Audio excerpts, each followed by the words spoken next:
Hi there guys, it's Pip here, and today I just want to talk to you a bit more about this book, which is Ambition, and it's by a lady called Rachel Bridge. So as I said in the last video, or maybe in one of the videos you haven't yet watched, but in one of the resource videos I do talk about this particular book. Now this book you can get from the library for absolutely free. As I say, you don't need a lot of other resources for this course, not that cost anything anyway. You can of course join the bits and pieces that are throughout the course, but for books and things, books are always free from the library. So whatever your local library is, maybe you've got one close to work, join up and you can order these books in. So anyway, I was reading one of the pages, one of the first 2 chapters, and it talks about having ambition. Now I must say I would definitely not class myself as an ambitious person, and I would also say that I think I would have probably quite a poor view of what ambition was. And I was reading this chapter and it was talking about how ambition had sort of been turned into quite a dirty word, how it was sort of like this fierce burning desire that people perceived about just wanting something, most particularly money, and getting it at any cost. But ambition isn't that. Ambition is to do with things that we want in our lives, and obviously it's linked to confidence, because confidence gives us the drive to or the ability to achieve those things. So I think what I want to really highlight to you in this book at this moment is things like, how do you know what your ambition is? See, in the second chapter it talks about ambition on what you want out of life, and I think, to be honest with you, most of us live, as I say, a prescribed life, so we're kind of told that we should want certain things and we believe that, and quite often it's not what we really want. You see, even as I'm doing this course, I'm realising more and more that the thing I really want is just to live very, very peacefully. I don't particularly want a massive house or a flash car or any of these things that are kind of the Western society at least connects to success. Now obviously that's very different in different cultures. You know, for example, I'm sure China has a very different opinion of what success is. But it's funny because I was reading this book and it talked about a website, and it's called escapethecity.org, and this is actually about it's a global online community of people who have escaped or are looking to escape unfulfilling jobs and careers in the corporate world for more meaning ones in the non-corporate world. And it says that the organisation runs 15-week career-changing courses in remote parts of the world through its Escape School, hold worldwide meetups, and provides an online chat forum to their website for members. Now this is very interesting because a lot of people would think that was going backwards in the Western culture, you know, so say this drive, this ambition, this desire, and this kind of idea that we should want certain things, most particularly wealth. In the Western culture we often attribute wealth to success, which is crazy because there's more than one type of wealth.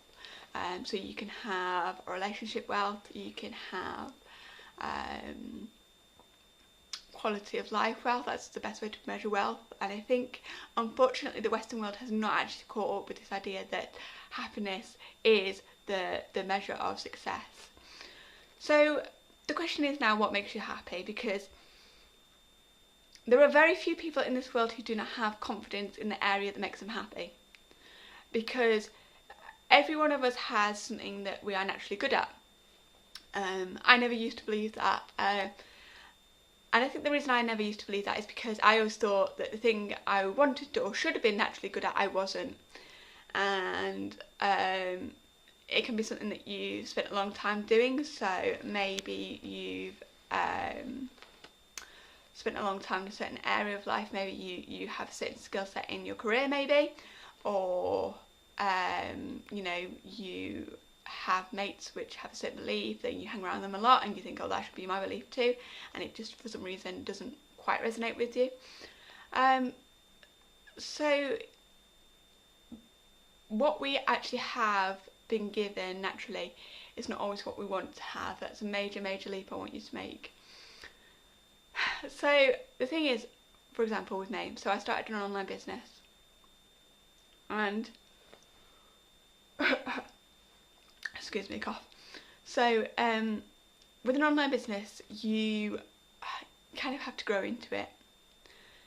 And I am a naturally introverted person. Believe it or not, I am actually naturally introverted. I do not have, you know, I'm not the first person in the party to be going around going and speaking to everybody and being really loud. I'm the person who kind of watches everyone for a while and then maybe starts to get out of my comfort zone and start to talk to a few people. If someone said to me, you know, you need to plaster these videos all around the internet, I could do that, but I don't think I would feel comfortable at this moment in time. What I'm actually good at is just talking to people. Now, there's got to be a career in that somewhere, hopefully. And as I say, hopefully with this kind of method of communication, these videos, hopefully I am giving you value. So yeah, this is what I really wanted to highlight in this book. Know what you really, really want. So as I say, for me, it's a very peaceful life. Do I want kids? No. Do I want a partner or a husband? Definitely not. You know, I've seen my fair share of people getting hurt personally. I'm not saying that's the same in all relationships, definitely not. It's just in the ones I've witnessed, and I have to have the awareness that for every person that is in a bad relationship, there's one in a good relationship, and vice versa. And so we get to pick and choose, and it might take a little bit of time, guys. I want you to just take, for me, at the end of this video, take a piece of paper, any paper, doesn't matter. It can be a I have a really scruffy notebook that I have. It is battered, let me tell you. It's been in my bag. It's some of it's in pen, some of it's in pencil, some of it has got like pages in between other pages that have not been written on, and then you turn like 4 pages over and something's been written on, and it's just to keep my thoughts on, really. So as I say, this is not a course where we're marking you. This is a course for you, but I just want you to take 10 minutes and just think about, you know, what is it that actually makes you happy, because the things that you think will make you happy are not always the things that actually make you happy, and it can lead to massive conflict, massive conflict, because as I say, we have this idea in our heads that particularly in the Western society, we've got to live a certain way, and there's more than one measurement of success, and we definitely need in the Western society to start measuring success by happiness. Now the second part of this video is this: what creates happiness? And it might surprise you to learn that actually what creates happiness is usually a sense of progress. People who are progressing do feel more fulfilled often than people who are just static. Now I'm not saying you know, there's never a time to settle. There definitely is, and I'm not saying you shouldn't be content with what you have. I'm just saying that people who are achieving something or feel like they have achieved something are often the most fulfilled and therefore the happiest. So that's what I really want the take-home message to be today. As I say, do take time for that exercise. If you want to post in the group, I would really appreciate that. As I say, this is a course where you can build your confidence within that safe environment. We're not here to scorn each other's dreams. You know, I'm just so sick of tired of people turning around to other people and saying you can't do that. It's a load of absolute madness, because nobody has a crystal ball. So post in the group, put the name of this video or the number of this video, and just put in the group what you've learned. And as I say, for me, it's not having $1 million, it's living in peace, not having a lot of people around me, and that might change in the future. And that's the other thing I want you to be aware of, that your ambitions change. Like when I started my other business initially, I thought I was doing it for my family, and I was like, yes, I want to move back home and just be with my mum. And then I'm just kind of thinking, actually, I want that to be my dream. Because I believe that family should be important, but actually it took me a long time to realise that actually wasn't as important to me as I thought it was. And the actual thing that was really important was, as I say, a sense of peace and calm, and I'm not saying not being knocked around, but progressing in a directed manner, I think is what I want to say. So that's all from me, and I'll see you in the next video. And as I say, take time to focus on the group. Take care. Bye.